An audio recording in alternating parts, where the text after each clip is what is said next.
today I'm going to read you Charlotte's Web, chapter 3, Escape. The barn was very large. It was very old. It smelled of hay and it smelled of manure. It smelled of the perspiration of tired horses and the wonderful sweet breath of patient cows. It often had a sort of peaceful smell as though nothing bad could happen ever again in the world. It smelled of grain and of harness dressing and of extra grease and of rubber boots and of new rope. And whenever the cow was given a fish head to it, the barn would smell of fish. But mostly it smelled of hay, for there was always hay in the great loft up overhead. And there was always hay being pitched down to the cows and the horses and the sheep. The barn was pleasantly warm in winter when the animals spent most of their time indoors.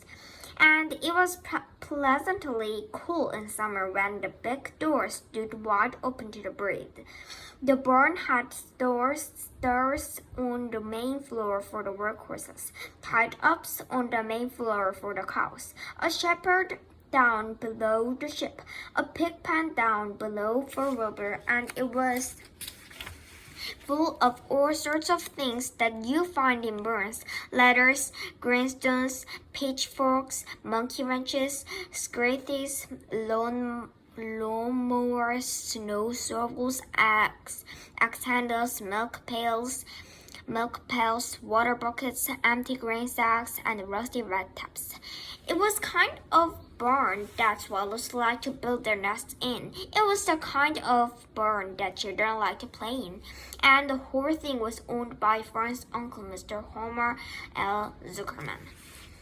Wilbur's new home was in the lower part of the barn, directly under the cows. Mr. Zuckerman knew that a manure pile is a good place to keep a young pig.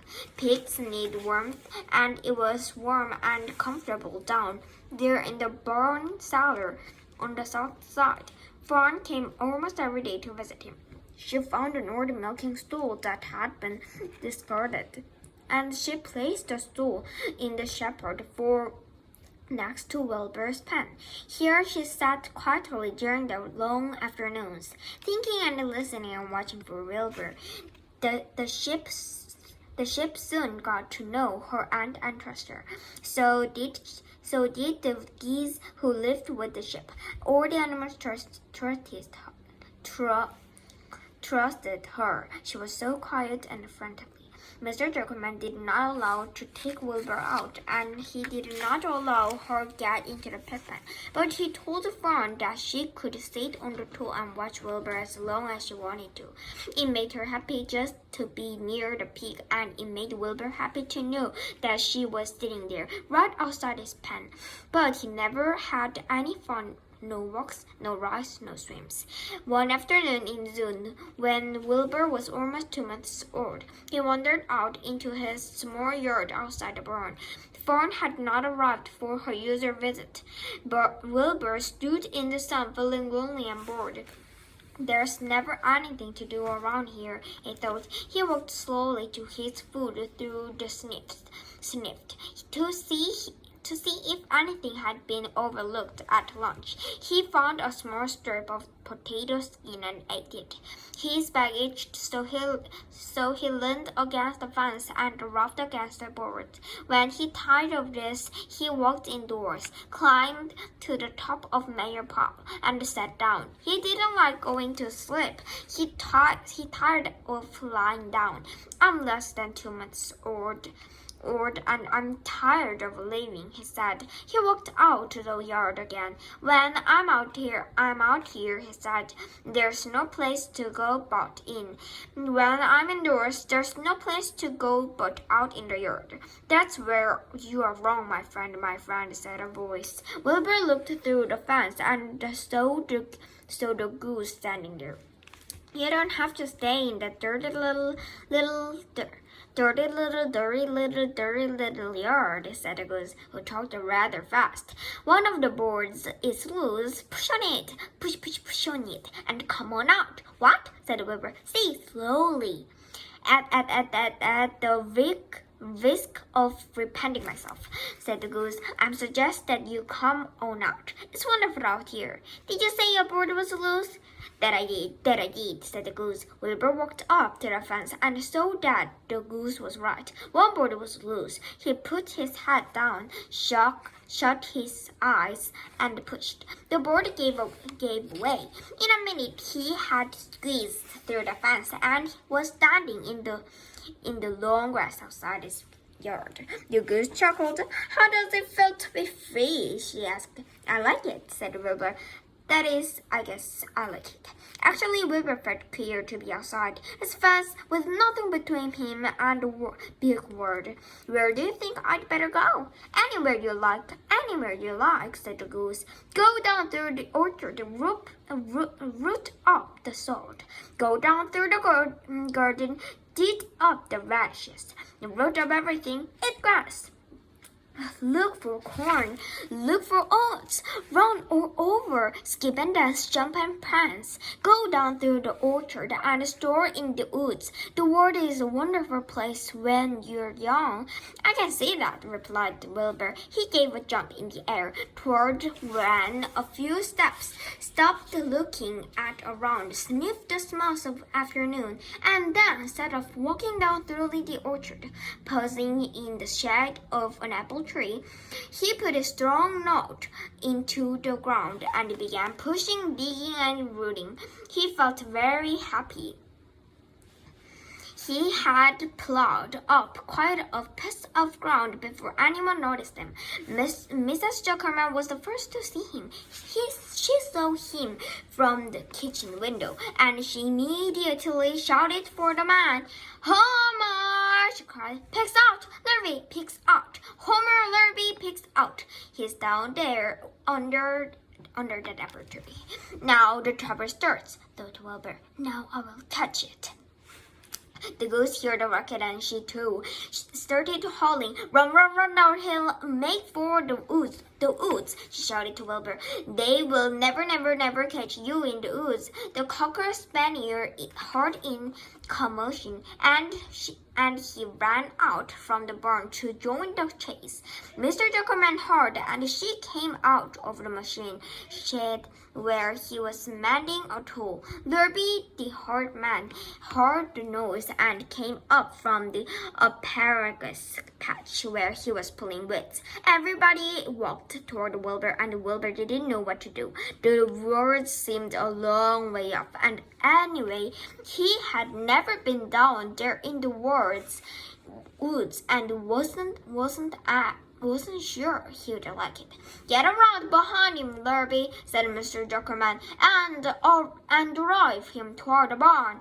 And take it easy. Don't rush him. I will go and get a bucket of swabs. The news of Wilbur's escape spread rapidly among the animals on the place. Whenever any creature broke loose on Zuckerman's farm, the event was of great interest to the others. The goose shouted to the nearest cow that Wilbur was free. And soon all the cows knew. Then one of the cows told one of the sheep, and soon all the sheep knew. The lambs learned about it from their mothers. The horses in their toes in the barn pricked up their ears when they heard the goose hollering, and soon the horses and caught on to what was happening. Wilbur's out, they said. Every animal stirred and lifted its head and became excited to know that one of his friends had got free and was no longer panned up or tied fast. Wilbur didn't know what to do or which way to run. It seemed as though everybody was after him. If this is what it's like to be free, he thought, I believe I'd rather be panned up in my own world. yard. The cocker spaniel was sneaking up on him from one side. Lurby the hard man was sneaking up on him from the other side. Mrs. Zuckerman stood ready to head him off if he started for the garden. And now Mr. Zuckerman was coming down toward him carrying a pail. This is really awful, thought Wilbur. Why doesn't Fern come? He began to cry. The goose took command and began to give orders. Don't just stand there, Wilbur. Dodge about, cried the goose. Skip around and run toward me. Slip in and out, in and out, in and out. Make for the ooze. Twist and run. Twist and turn. The cocker spaniels sprang for Wilbur's hind leg.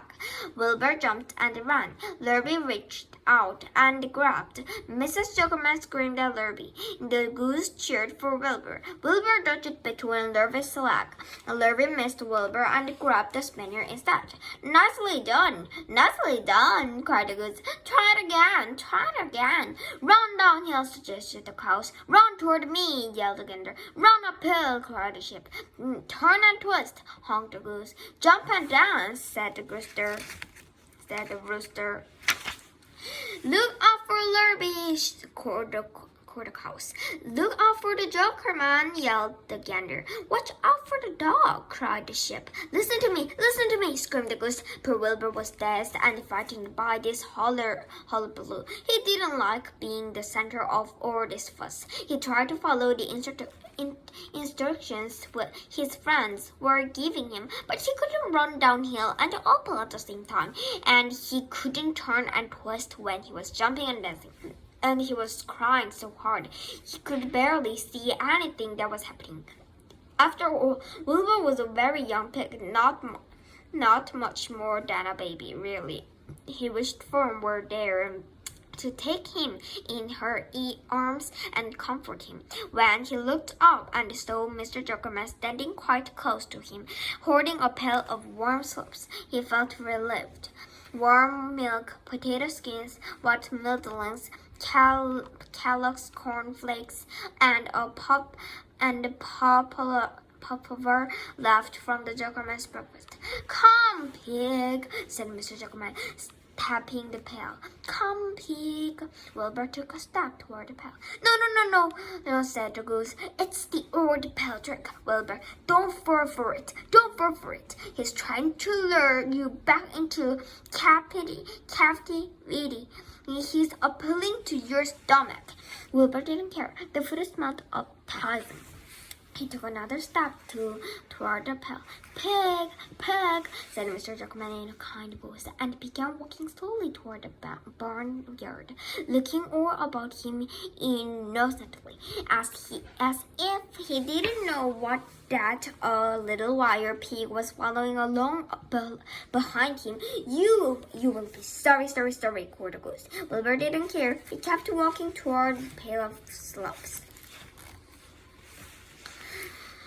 You will miss your freedom, honked the goose. An hour of freedom is worth a barrel of slops. Wilbur didn't care. When Mr. Jokerman reached the pig pen, he climbed over the fence and poured the slops into the trough. Then he pulled the loose board away from the fence, so that was a wide hole for Wilbur to walk through. Wisconsin, cried the goose. Wilbur paid no attention. He stepped through the fence into his yard. He walked to the trough and took a long drink of slops, sucking in the milk hungrily and chewing the poplar.